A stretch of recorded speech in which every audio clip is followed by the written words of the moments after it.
আসসালামু আলাইকুম রহমতুল্লাহি বারকাতু। আমার প্রিয় দিনী বোনেরা, কেমন আছেন আপনারা সবাই? আশা করি মহান আল্লাহর অশেষ রহমতে খুব ভালো আছেন।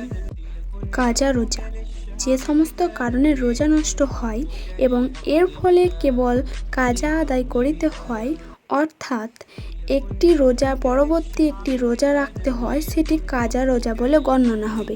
যে কারণে রোজা নষ্ট হয়: 1.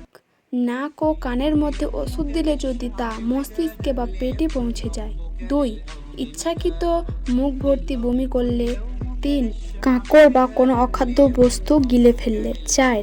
রাত্রিভ্রমে শুবে সাদিকের পরে সাহারি খেলে। 5.